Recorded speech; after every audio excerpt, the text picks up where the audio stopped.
de Deauville. Désolé pour le petit souci technique, hein, c'est du live, forcément. En fait, celui qui nous porte la poisse, il faut que je balance, hein, quand même. Parce qu'aux premières heures de la matinée, je nous a dit j'espère qu'on n'aura pas de soucis techniques parce qu'avec tous ces lives. Bien sûr, ouais, il faut bien un fautif. Je vais le prendre sur le dos là et c'est parti. En tout cas, on est ravis de vous retrouver. C'est notre dernier presque live, hein, parce que la journée va toucher à sa fin et on va aborder un sujet ô combien important en votre présence. Hélène, merci d'être avec nous, Hélène Bourguignon. Bonjour. Vous êtes vétérinaire et chef de service de biologie équine au sein de la Fédération nationale des courses hippiques. Jules, si on est avec le vétérinaire sur l'hippodrome, c'est parce qu'on va traiter d'un sujet ô combien important dans le sport de haut niveau en général. Le contrôle antidopage, bien évidemment. C'est, je pense, une étape primordiale par laquelle on doit passer, qu'on soit un athlète de haut niveau ou qu'on soit des chevaux de course. Je pense qu'il y a toujours des petits filous qui essayent de passer à travers les mailles, même si tout le monde joue le jeu et que 99% des chances, voire même encore plus, des individus jouent le jeu. Il faut quand même réglementer tout ça parce qu'il y a de l'enjeu et c'est pour ça qu'il faut faire les choses bien et on va en parler tout de suite. Hélène, on va détailler tout ça avec vous. Moi, ma première question, c'est de replacer un élément important. La lutte antidopage, on a tendance à y penser parce que les courses sont un jeu, c'est support de paris, il y a les parieurs derrière, donc il est inconcevable qu'il y ait la moindre tricherie, bien sûr. Ça, c'est assez logique, je dirais. Mais en quoi la lutte antidopage, elle est dans notre cœur de sujet du jour, c'est-à-dire le bien-être équin, la bientraitance. C'est quoi le lien entre antidopage et bien-être équin ? Alors le lien, il est évident pour moi. Je suis vétérinaire et qui suis là pour soigner les chevaux à la base quand j'ai commencé le métier. Et en fait, ce qu'il faut comprendre, c'est que la lutte antidopage, c'est un des piliers de la bientraitance et du bien-être dans les courses.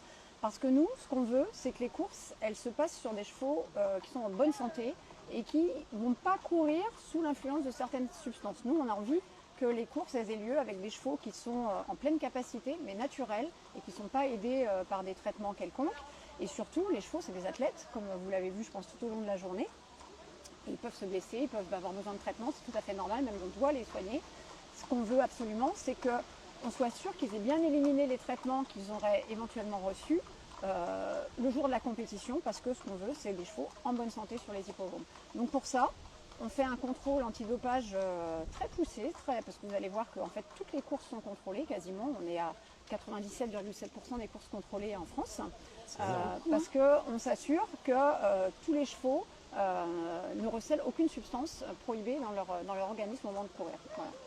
Vous dites courir avec des chevaux en bonne santé parce qu'en fait, si je vais au bout du raisonnement, c'est qu'un cheval, comme il ne parle pas, hein, comme on l'a souvent répété, il ne pourra pas prévenir à l'avance en disant mais j'ai un petit peu mal, et s'il y a eu du dopage dessus, ça va évidemment l'avantager parce qu'il n'aura pas de douleur, mais le risque c'est du coup la blessure en course, et ça c'est rédhibitoire. Exactement, on ne veut pas qu'ils soient poussés au-delà de leur capacité naturelle, donc on ne veut pas qu'ils puissent concourir sous l'influence de quelque chose qui va soit masquer une douleur, soit augmenter leur performance, et tout ça en fait, sur les chevaux, en fait, dans les courses, on surveille toutes les substances. Il n'y a rien qui est autorisé le jour de la compétition. Zéro. C'est zéro, ouais, zéro. C'est zéro. Alors que nous, dans le haut niveau, on pouvait très bien exercer notre sport avec une ordonnance pour juste démontrer qu'on était sous un produit parce qu'on subissait un traitement. Et là, on avait le droit de concourir, alors que dans les chevaux, niet. Il n'y a rien, oui. Dans le sport humain, on peut avoir, alors pas sur toutes les substances, mais il y a certains traitements qui sont tolérés dans le sport humain. On appelle ça les autorisations à usage thérapeutique. Il faut que vous passiez devant une commission et puis vous présentez effectivement l'ordonnance et vous avez le droit ou non de courir sous la substance. Et bien chez les chevaux, c'est rien du tout. Parce que le cheval, il n'a pas décidé d'être là.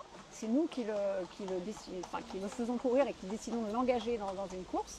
Et en fait, on doit respecter son intégrité et son bien-être. Et pour ça, c'est zéro médicament. Voilà. Donc, tolérance zéro, pas la moindre molécule, pas la moindre substance. Les traitements doivent être éliminés même quelques jours avant la course.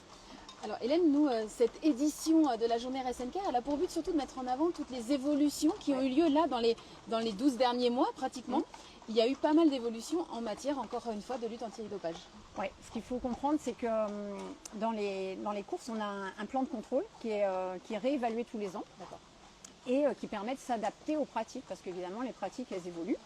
Et ce plan de contrôle, il est fait pour s'adapter et suivre ce qui se fait sur le terrain, pour essayer de mettre en fait les tricheurs dans l'inconfort et pouvoir les prélever à tout moment. Un cheval, il peut être prélevé à tout moment de sa carrière, de l'élevage jusqu'à la fin de sa carrière de course. Et même pendant qu'il est à l'entraînement, ça peut être à l'entraînement dans l'écurie. Même à l'élevage, même quand il revient au repos. Oui, tout à fait, même à l'élevage, même quand il part au repos à la maison entre des phases de compétition. En fait, on peut les prélever à tout moment. Et il y a quelque chose qu'on a vraiment augmenté depuis l'année dernière de façon considérable, c'est les prélèvements avant la course. En fait, pour vous expliquer, en 2024, on a fait 28 700 et quelques prélèvements sur l'année, ce qui est énorme. Par rapport au dopage humain. L'année dernière, c'était une année olympique. Je crois que l'Agence française de lutte contre le dopage, tout sport confondu, elle a fait 12 000 prélèvements. Et nous, dans les courses, on est à 28 700 et quelques. Et il faut comprendre que la majorité de ces prélèvements, ce sont des prélèvements qui sont faits après la course. À peu près 24 000 prélèvements qui sont faits après la course. Vous prélevez un au hasard, le gagnant, chaque fois après la course. Alors, toutes les courses sont contrôlées, comme je vous disais tout à l'heure. Et en fait, c'est une désignation effectivement aléatoire. En fait, avant le début de la réunion, le vétérinaire qui est responsable des opérations de contrôle va aller voir les commissaires et ils vont décider avant la course. Par exemple, dans la première course, on va prendre le gagnant. Dans la deuxième course, on va prendre le troisième, et etc. Et sur certaines réunions, on prélève effectivement 2 chevaux par course, le gagnant et un autre au hasard. Sur d'autres courses, on va prélever qu'un cheval par course. Sur les courses où il y a le support du quintet, on prélève les 5 chevaux du quintet. Donc ça, c'est pour les prélèvements après course, donc à peu près 24 000 prélèvements. Et depuis 2021, on s'est rendu compte qu'il y avait un intérêt à prélever aussi les chevaux avant la course, pour diverses raisons, parce qu'il peut y avoir maintenant sur le marché des molécules qui peuvent avoir des temps d'élimination très très courts et qui pourraient par certaines personnes être administrées très proche de la course et voire même être éliminées après la course. Donc pour dépister ce type de tricherie, on s'est mis à faire des prélèvements avant la course. Et là, on est vraiment monté crescendo l'année dernière, parce qu'on a fait à peu près plus 40% par rapport à l'année précédente. Et là, cette année, on en a fait environ 1000. Et d'ailleurs, ces opérations de contrôle qu'on appelle des opérations de contrôle renforcées, aujourd'hui, il y en a une qui se déroule. Donc aujourd'hui, dans toutes les courses de la Réunion, il y a le gagnant et un cheval au hasard qui a été prélevé. Et en plus, on a 11 chevaux qui sont prélevés avant de courir. Alors, l'idée, c'est pas de les perturber avant la course, parce que les entraîneurs, vous avez vu comment ils les préparent. On ne veut pas perturber le cheval avant la course. Mais les équipes, elles sont suffisamment rodées pour arriver à prélever le cheval en urine et en sang, parce qu'en général, on prélève de l'urine et du sang sur nos athlètes. Et elles arrivent à le faire avant. Il y en a un qui est un petit peu gai. Avant la course. Donc on va les prélever, mais en les perturbant pas trop, de façon à récupérer ces prélèvements. Donc là, on a les box de prélèvement qui sont derrière nous et il y a actuellement des opérations qui sont en train de se passer. Là, on voit un cheval qui vient de sortir, là, donc celui-là vient d'être prélevé. Oui, je viens de voir que le vétérinaire vient de lui faire la prise de sang, il est sorti. Donc on ira voir après tout à l'heure si vous voulez comment ça se passe. Je vous ferai rentrer dans les coulisses. Avec grand plaisir. C'est chouette de pouvoir ouvrir les portes. Ouais. Alors, une des évolutions donc majeures de ces derniers mois, ce sont ces prélèvements avant course. Ouais. Je crois qu'il y a aussi, en accord avec France Gallo, sur le sujet des infiltrations, c'est aussi des évolutions qui a eu lieu. Oui, alors les plans de contrôle, ils évoluent, comme je vous le disais, chaque année, mais les codes évoluent aussi et les codes sont mis à jour plusieurs fois par an, souvent. Alors, pas que pour les affaires de contrôle antidopage, hein, c'est aussi pour tout un tas d'autres règles, mais l'aspect contrôle antidopage subit aussi des évolutions, notamment pour surveiller certaines pratiques de traitement, parce que les pratiques de traitement évoluent. Et il y a quelque chose qu'on contrôle de façon très importante dans les courses, c'est tout ce qui concerne les infiltrations intra-articulaires. Et là-dessus, France Gallo a été vraiment novateur, a été parmi les premiers pays à réglementer à encadrer l'utilisation des infiltrations intra-articulaires. Tu as dû connaître ça dans le sport, les sportifs peuvent avoir des PRP. Soucis, voilà, les PRP, les corticoïdes. Donc en fait, France Gallo, dès 2013, s'est mis à encadrer ces pratiques d'infiltration pour justement que les chevaux ne puissent pas courir trop proche de ces traitements, parce que si tu as besoin d'une infiltration intra-articulaire, c'est que tu as un souci à une articulation. Donc, et en général, tu dois avoir une phase de repos derrière ça, ou en tout cas d'exercice contrôlé. Voilà. Donc même si la substance s'élimine rapidement, voire même si elle n'est pas détectable, parce que maintenant tu as de la médecine régénérative, le PRP dont tu parlais, c'est des choses que ça ne se détecte pas au contrôle antidopage. Par contre, on encadre quand même les règles de façon à préserver les chevaux, toujours l'intérêt du bien-être de préserver les chevaux. Et on va interdire les chevaux de courir dans une certaine période après leur ces infiltration. traitements. Voilà. Tout à fait. Donc là, actuellement, la règle, c'est que quand on infiltre avec un corticoïde, qui est donc un anti-inflammatoire, les chevaux n'ont pas le droit de courir dans les 14 jours qui suivent l'infiltration. Et quand on les infiltre avec un traitement style PRP ou de la médecine régénérative ou des substances biologiques, c'est 8 jours. Et là, France Gallo est assez moteur sur le sujet au niveau international. Et le comité vient de décider qu'à partir du 1er janvier 2026, on va allonger encore ces délais. Ça veut dire que pour les corticoïdes, les chevaux n'auront pas le droit de courir dans les 30 jours qui suivent une infiltration. Et pour les substances biologiques, c'est même 14 jours à partir du 1er janvier. Donc là, on a tout doublé, quoi. Ouais, on a redoublé les périodes. Et tout ça dans l'objectif de préserver les chevaux pour permettre aux entraîneurs de leur laisser le repos nécessaire avant de pouvoir les remettre en compétition, de faire de la rééducation, de la réhabilitation pour pouvoir se présenter aux courses dans les bonnes conditions. Donc là, on est vraiment maintenant dans un sport plus que propre. C'est vraiment, on en apprend même là au fur et à mesure, c'est assez incroyable. Ouais. Moi, en tant qu'athlète, je faisais énormément pipi après des compétitions, pareil, pris au hasard, chez soi. Enfin, c'était assez réglementaire. J'ai l'impression qu'en fait, on n'est pas à la page quand j'entends ça. Nous, on faisait soit pipi, soit prise de sang. Ouais. Vous faites pareil, c'est un coup l'un, un coup l'autre? Comment vous faites ça? Systématiquement, on essaye de récupérer de l'urine systématiquement, à chaque fois, de l'urine et du sang. Pourquoi on le fait? Ouais, parce qu'en fait, comme je vous l'ai dit, on cherche tout. Nous, tout est interdit, donc on cherche tout. Et en fait, l'urine et le sang sont complémentaires. Tu as des choses que tu vas mieux trouver dans l'urine, des choses que tu vas mieux trouver dans le sang. Donc en fait, en prenant tout, alors évidemment, des fois, il y a des chevaux qui n'urinent pas. On ne les force pas, on peut attendre des fois. Alors, en général, ils sont très conditionnés, ils ont l'habitude. Là, on va peut-être en voir tout à l'heure. Là, je crois qu'ils sont déjà sortis, mais il y en a d'autres qui vont arriver de toute façon. Ils urinent spontanément. En général, tu as près de 90% des chevaux qui urinent spontanément, puis on leur fait une prise de sang. On peut prélever aussi du crin, l'équivalent chez les athlètes, des fois il peut y avoir des prélèvements de cheveux. Et chez les chevaux, à l'élevage, on peut faire des prélèvements de crin aussi. D'accord, ah oui, j'ignorais. Toi, tu avais des prélèvements sanguins aussi par rapport à tes compétitions. Il y avait l'urine, on connaît bien ça chez les sportifs, comme vous disiez, les cheveux aussi, pourquoi pas, mais prise de sang, ça et aléatoire, en fait, ça va être surtout, on va toquer chez soi à 6h du matin pour dire, voilà, il y a prélèvement. Et ensuite, on a le droit, à, nous trois, no-show, on va dire, de ne pas être présent au moment du contrôle, on va dire. Et au bout de 3, tu es considéré dopé, donc les gens jouaient vraiment le jeu. Et au bout de 3 no-show, tu étais considéré dopé, ta licence sautait et tout ça. Donc fallait que tu déclares où tu étais, à telle heure. Tu devais laisser la possibilité de te faire contrôler n'importe où. Par exemple, là, on est à Deauville. Je serai encore athlète de haut niveau. J'aurais dû dire, voilà, de tel jour à tel jour, je suis à Deauville et les matins, je me réveille à tel endroit. Donc voilà, c'est vraiment, il faut être blanc comme neige pour... Nous, les chevaux, d'ailleurs, les entraîneurs doivent déclarer auprès de France Gallo ou du Trot à quel endroit les chevaux sont stationnés, pareil, en temps réel. Et on fait aussi des prélèvements chez les entraîneurs le matin, pareil, à 7h du matin.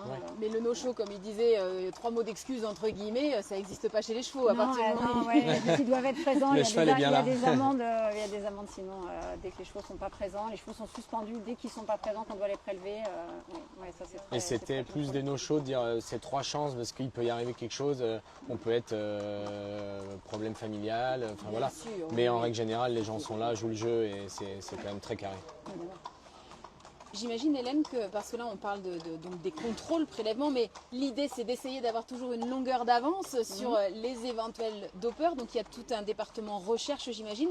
Et est-ce que d'ailleurs il y a une coopération internationale parce que peut-être qu'une molécule qui a commencé à être utilisée dans un pays étranger, c'est intéressant de la connaître avant qu'elle arrive en France? Oui, il y a beaucoup de coopération internationale pour la lutte contre le dopage. Les plus grands laboratoires communiquent entre eux, bien sûr. Il y a de la surveillance de tout ce qui circule sur Internet. Maintenant, sur Internet, vous pouvez trouver tout ce que vous voulez. Des trucs qui ne sont pas légaux, des médicaments qui sont en recherche et développement, dont la recherche n'a même pas abouti parce qu'ils étaient dangereux pour l'homme. Et finalement, la recherche médicale est abandonnée parce que la substance est dangereuse. Mais les tricheurs peuvent s'en servir et la récupérer. Il faut quand même avoir conscience que la majorité des professionnels dans les courses françaises, ils sont hyper clean, ils font hyper attention. Ils ont des règles. Je vous ai dit tout à l'heure sur les 28 700 prélèvements, il faut avoir conscience qu'il n'y avait que 0,23% de positifs, donc c'est très peu. Et même ces 0,23%, En fait, les trois quarts, c'est des erreurs de gestion de l'écurie, des chevaux qui ont repris la course trop rapidement parce que les substances n'étaient pas éliminées, des phénomènes de contamination avec un seau, une mangeoire, quelqu'un qui va uriner dans le box, enfin, des choses comme ça. Mais tu as quand même toujours des tricheurs, il y en a, c'est la nature humaine. Et effectivement, il y a besoin d'avoir une veille scientifique et une veille et des collaborations internationales, même avec la police, avec les douanes, ça c'est impératif, pour justement dépister ces tricheurs, parce qu'il y en aura toujours malheureusement. Et pour ça, le laboratoire des courses, qui est situé à Verrières-le-Buisson, le laboratoire des courses, il a un département recherche et innovation qui est vraiment hyper pointu, qui travaille. D'ailleurs, ce matin, vous étiez à Normandie Equine Valley. Oui. Nous, on a des chevaux là-bas, justement, on a une unité de recherche qui se situe là-bas. Et en 2024, le laboratoire des courses hippiques a mis en évidence une substance qui est un dopant majeur, qui s'appelle le GW1516. Peut-être pas un nom qui vous parle, parce que c'est un truc un peu barbare, mais peut-être que toi, tu en as entendu parler, parce qu'il y a des athlètes poulains qui se sont fait contrôler à ça. Ça s'appelle aussi dans le jargon la cardarine. Oui. Peut-être que c'est un truc dont tu as entendu parler. C'est Et plus parlant. ça, c'est typiquement un médicament qui avait été développé dans les années 2000 pour soigner des maladies métaboliques chez l'homme et qui s'est démontré être cancérigène pour l'homme et que des tricheurs récupèrent parce que ça permet d'augmenter notamment la masse maigre. Enfin, c'est surtout utilisé en complément alimentaire et ça a un effet vraiment améliorateur qui a été démontré. Et pour la première fois sur un cheval de course qui a couru en France, on l'a mis en évidence fin 2024. Alors la molécule, on savait la détecter depuis longtemps. D'ailleurs, le laboratoire des courses l'avait mis en évidence sur des prélèvements étrangers parce que le laboratoire des courses hippiques, il analyse aussi des prélèvements qui viennent de l'étranger. Il n'analyse pas que les courses françaises et il avait déjà mis en évidence en 2018. Mais c'était la première fois qu'on le mettait en évidence sur un cheval qui court en France. On a eu aussi un cas de PO en début d'année sur un cheval étranger, entraîné à l'étranger. Entraîné à l'étranger. Et voilà, tout ça, c'est vraiment des substances. C'est rare de les mettre en évidence, mais c'est vraiment des dopants majeurs. Et là, on peut pas. Là c'est vraiment. Et ça, c'est pas une faute non, là, c'est pas de l'erreur de gestion. Là, c'est pas une erreur. Avant peut-être qu'on aille pousser les portes parce que vous nous l'avez promis et c'est ce qu'on promet nous aussi, c'est ce qu'on vous promet aujourd'hui. Moi, j'ai une toute dernière question, Hélène. Le département donc, de biologie équine, il dépend de la Fédération nationale des courses hippiques. On l'entend à travers votre discours, tout est fait pour que les chevaux qui viennent sur un hippodrome, qui se présentent en course, c'est parce qu'ils sont dans les meilleures conditions physiques et qu'il n'y a pas de tricherie, risque de blessure. Mais comment on peut justifier aux yeux du grand public l'impartialité totale? Parce qu'on a l'impression que le laboratoire fait partie des courses, donc au final, comment on peut justifier? Est-ce qu'il y a un regard extérieur qui vient un peu attester de l'impartialité? Oui. Alors effectivement, ça c'est un sujet qui revient souvent. Financièrement, le laboratoire des courses, il est alimenté par l'institution des courses et par le PMU, en fait, par l'argent du pari. Ce qui est bien, voilà. Ça veut dire que les acteurs sont engagés pour ça. Et on a, grâce à ça, de l'argent qui permet de le financer. Parce qu'il faut comprendre que notre budget de fonctionnement pour la lutte antidopage, c'est l'équivalent du budget, c'est même un petit peu supérieur à l'ensemble du budget qui est alloué au sport, à l'ensemble des sports dont il faisait partie avant. Donc les 65 fédérations sportives, nous on a le même budget pour faire les courses. Donc ça c'est grâce à justement au fait que l'argent est généré par le milieu. Par contre le laboratoire il travaille en totale impartialité et pour ça il est accrédité par un organisme accréditeur qui s'appelle le COFRAC. Donc il y a vraiment des audits tous les ans. Et la norme, un des articles de la norme, c'est vraiment l'impartialité. Et ça, elle est démontrée. On a des auditeurs tous les ans qui viennent pour auditer les différentes parties du laboratoire. Et là, le laboratoire, il prend ses décisions lui-même. Et on n'a pas du tout, les courses n'interviennent pas dans ses décisions et dans le rendu des résultats. Ça, c'est clair. Très bien. Voilà. D'ailleurs, à ce sujet-là, quand même, je peux donner un chiffre qui peut être intéressant parce qu'on ne se rend pas toujours compte. Le laboratoire des courses, je vous ai dit tout à l'heure qu'il analysait les prélèvements donc des courses françaises, mais il a aussi des clients étrangers. Et il y a un chiffre qui est quand même intéressant et que dont les gens ne se rendent pas compte, c'est que je vous ai dit c'était 0,23% pour de positifs dans les courses françaises l'année dernière. À côté de ça, les prélèvements qui viennent de l'étranger, alors c'est des plus petits pays de course, c'est des pays qui n'ont pas forcément de laboratoire à grande échelle, mais eux, le laboratoire applique exactement les mêmes techniques d'analyse, les mêmes processus, les mêmes équipes, les mêmes machines et on est à plutôt des pourcentages de 4% de positifs sur les prélèvements qui viennent de l'étranger. Donc ça permet quand même de vous montrer que Oui. les entraîneurs français, On est carré. ils sont très contrôlés et la majorité travaille très Ça bien. Et rassure. ça, Oui, leur je pense but que c'est de courir, c'est rassurant. pas C'est ça. de prendre des risques avec les chevaux qui sont leur cœur d'activité. Donc Exactement. Je pense que on essaie d'approcher, on parle Ouais. de laboratoire depuis tout à l'heure, mais il y a le On va voir comment laboratoire ça se sur passe l'hippodrome, j'espère qu'il y a encore des chevaux en prélèvement. Je suis pas sûre du tout. J'ai l'impression qu'ils sont finis pendant qu'on parlait, qu'ils sont ressortis. Donc Bon, on va voir je déjà vois comment, ça s'organise. voilà. on va voir comment ça se passe à l'intérieur, mais j'ai bien peur que. Je vous suis, Hélène, et vous Je vous allez. laisse y aller. Ouais. On va voir déjà l'endroit où ça se passe. Je vous suis, je passe derrière vous. Alors, on va leur demander parce que c'est pas sûr. Donc bonjour tout le monde, merci. Bonjour. On va vous accueillir. Merci On beaucoup va rentrer dans de- votre domaine. Est-ce que vous avez encore des chevaux ils sont tous finis de faire pipi? Alors on a trop parlé. On peut. Je peux déjà montrer un petit peu. Ouais. On a la chance de Alors- découvrir les locaux parce que normalement c'est pas ouvert au public. Ouais. On peut voir un petit peu où sont analysés, enfin après le prélèvement, où sont divisés du coup on va dire les fioles Ouais. pour avoir différentes destinations, on va dire. Exactement. Donc tout à l'heure, on était devant les box où les chevaux rentraient. On les a peut-être pas vus, mais je te remontrerai peut-être tout à l'heure. Et en fait, on peut peut-être voir un box. Alors malheureusement, il n'y a plus de cheval dedans. Mais là, en fait, il y a ce petit finestrou par lequel l'entraîneur, s'il veut venir regarder son cheval qui urine, en fait, on le place dans ce box. Et il y a D'accord. quelqu'un qui va le prélever pour essayer de récupérer la fameuse urine dont on parlait. Donc on le place dans ce box tranquillement et on le laisse uriner tranquillement. Et l'entraîneur, qui doit pouvoir surveiller le prélèvement de son cheval, il peut venir et regarder par ce petit finestrou. En fait, D'accord, ok. le prélèvement doit rester sous son contrôle visuel pendant C'est toutes dans les ses heures. droits. C'est Voilà. dans ses droits, D'accord, exactement. Il y en a très qui bien. ne le regardent pas parce qu'ils font globalement Oui, ils font confiance. exactement au système, parce qu'ils savent que les équipes travaillent bien en respectant les procédures. Mais s'ils veulent voir, ils peuvent voir. Après, quand le préleveur revient avec son prélèvement d'urine, il est amené là au niveau du poste de conditionnement. Je sais pas si. Est-ce qu'on a un kit vide qu'on pourrait peut-être montrer à quoi ça ressemble un kit vide pour qu'on montre.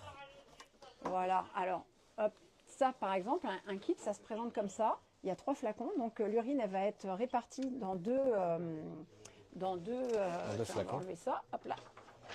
Dans 2 flacons, l'urine, en fait, le prélèvement A, il va aller dans c'est les 3 mêmes flacons. Ils sont identifiés par un numéro, il y a un numéro unique pour tout. Tout ça, c'est complètement anonyme. Ce qui arrive au laboratoire, c'est anonyme. Donc, on va mettre l'urine répartir en deux prélèvements, le A et le B. Et puis, il y a des tubes de sang qui vont être faits. On fait 6 tubes de sang. Donc, c'est dans des tubes comme ça, par exemple. Hein, voilà. Et en fait, on va placer des tubes de sang pour l'analyse du A, donc la première analyse dans ce sachet, et d'autres dans le flacon. Voilà. Et c'est le A qui est analysé d'abord au laboratoire des courses hippiques. Je te Et le donc remets, là, on ne va pas mélanger, c'est en tout. cas de détection, en cas de dopage, par exemple du flacon A, est-ce que le B, en fait, il sert à quoi? Ça sert à quoi de diviser en fait ces 2 flacons? Alors, en fait, tout ça, ça va être emmené par coursier au laboratoire des courses hippiques, complètement anonyme. Je le répète, il n'y a aucun nom, c'est qu'un numéro qui identifie le kit. Au laboratoire, ils vont déballer le kit, ils vont vérifier la conformité du kit. D'abord, vérifier que les scellés sont bien intacts, vérifier qu'il n'y a pas de problème de numéro, vérifier qu'il n'y a pas eu d'ouverture ou de choses comme ça. Et ils vont mettre la partie qu'on appelle B au frigo ou au congélateur en attendant le résultat de la partie A qui va être analysé tout de suite. Dès qu'on a le résultat de la partie A, soit les négatives, et là après, fin de l'histoire, tout est négatif, et après, au bout de quelques semaines, ça tout sera détruit, soit c'est positif, et auquel cas, on va aller voir l'entraîneur pour lui indiquer, alors avant, quand c'est positif, c'est anonyme à ce stade-là, donc on ne sait pas, c'est juste un numéro qui revient positif. Donc là, à ce moment-là, le laboratoire va envoyer le résultat d'analyse avec un certificat d'analyse anonyme. On va faire venir un huissier à la fédération pour ouvrir l'enveloppe, parce que là, je ne vous ai pas montré, mais il y a un procès-verbal écrit qui est rédigé, qui est mis sous enveloppe. Et en fait, on va ouvrir sous contrôle d'huissier la fameuse enveloppe pour voir quel est l'entraîneur concerné. Et à partir de là, l'enquête va commencer. La société mère va aller notifier à l'entraîneur qu'il a été contrôlé positif. Et elle va lui proposer, entre autres, s'il veut, de faire analyser la deuxième partie du prélèvement, qui est conservée pour le moment au laboratoire des courses hippiques. Et s'il le souhaite, à ses frais, il pourra faire l'analyse dans un des laboratoires qui est agréé, qui est sur une liste qui est publiée au bulletin officiel. D'accord. Et ces laboratoires, en général, ils sont à l'étranger. Tu en as un à Hong Kong, un en Grande-Bretagne, un à l'île Peut-être Maurice. pour plus le rassurer, de se dire, ok, c'est pas un conflit d'intérêt ou quoi, parce qu'il peut se Exactement. monter la tête tout seul et se dire, moi je veux que ce soit Ouais, ailleurs. voilà. Ok, très bien. C'est un autre laboratoire avec d'autres techniques d'analyse, un laboratoire performant quand même, mais qui avec d'autres techniques d'analyse va mettre en évidence aussi la substance qui est. Donc c'est encore une flèche à votre arc pour encore montrer patte blanche et vous montrer que vous êtes carré au parce que niveau chez des... les humains, c'est le même laboratoire qui refait l'analyse. Ouais, Ah oui. Donc, alors que, enfin pas dans tous les cas, mais en tout cas, nous c'est presque toujours. L'entraîneur pourrait demander encore aussi l'analyse du B au laboratoire des courses hippiques avec même un expert témoin qui assiste à l'analyse, mais en général ils demandent, et ils ont raison de le faire, d'aller le faire pour analyser être sûr à l'étranger pour que ce soit un Très autre. Voilà. Et bon, on va ressortir Merci, gentiment pour laisser en tout cas, travailler aux les équipes personnes. de nous avoir laissé rentrer. Merci beaucoup. C'est dommage qu'on n'a pas vu de cheval. Je suis désolée. Ah, il y en a un qui arrive dans 2 minutes. Ah bah on va peut-être, si vous avez 2 minutes. Ouais, d'accord. On a peut-être ouais, un pas de cheval souci. Oui, qui arrive dans 2 minutes. Il y a un Donc cheval on qui vient arrive de dans 2 rejoindre minutes, donc, Marine dehors. Parce comme qu'on ne pouvait vous pas voulez. rentrer à plusieurs dans le labo, bien sûr, bien évidemment. Non, et puis je pense que ça te permettait aussi de voir en tout cas comment ça se passe. Ça fait peut-être écho à C'était ce que très toi t'as sympa. connu. Ouais. Je me demandais du coup, Hélène, on parlait de ce grand nombre de prélèvements. Ça représente combien de professionnels de santé répartis un peu partout sur toute la France pour pouvoir faire ça? Ouais, il y a des équipes, il y a beaucoup d'équipes, il y a beaucoup de moyens mis effectivement pour cette lutte antidopage. On a à peu près une centaine de personnes qui travaillent pour faire les prélèvements. Alors attention, ce n'est pas une centaine de personnes qui travaillent à temps plein. Il y a les équipes du vétérinaire du GTHP, parce qu'ici on est sur un hippodrome parisien. Et on a des équipes qui sont salariées de la fédération sur toute la France, puisqu'il y a des hippodromes sur toute la France, comme vous savez. Donc il y a des gens qui sont salariés à temps plein et puis il y en a d'autres qui vont travailler ponctuellement de façon plus ou moins importante. Il y en a qui vont travailler que 5 fois dans l'année, mais il y a quand même une centaine de personnes qui récupèrent les prélèvements. Et puis au laboratoire des courses, il y a aussi une soixantaine de collaborateurs qui travaillent pour faire fonctionner le laboratoire et les analyses. Donc ça fait quand même un paquet de personnes qui travaillent pour la lutte contre le dopage. Tout à fait. Bon, je ne sais pas si on va avoir un cheval qui va Non, en prélèvement. Bon, de toute façon, on sait que le défilé se fait tout au C'est long ça. de la tout au long réunion de la de journée, course, quoi qu'il arrive. On a vu la structure, déjà, Voilà. c'était déjà énorme. Merci vraiment de nous avoir Avec ouvert les plaisir. portes. On avait promis aujourd'hui de parler en toute transparence, de ne pas avoir de sujet tabou. Et voilà, vous nous avez ouvert en plus les portes vraiment de quelque chose qui est particulièrement important à traiter pour être le plus transparent possible. Donc merci beaucoup. Merci Hélène. à vous et puis bravo pour tout ce que vous avez fait, parce que je vous ai suivi. J'ai suivi les lives toute la journée, c'était chouette. Merci à vous, C'était merci vraiment beaucoup, merci du temps passé parce que oui, vous avez pu, vous êtes calés sur nous et on vous remercie pour ça. Voilà, on espère aussi que vous avez appris plein de choses, notamment à travers cet échange, que vous avez pu voir aussi. Voilà, on avait promis d'ouvrir les portes, les coulisses du monde des courses. Là, on en a poussé quelques-unes quand même d'assez chouettes. Allez, on s'accorde une toute petite pause. Encore quelques minutes pour poster vos dernières vidéos, faire vos commentaires, repartager.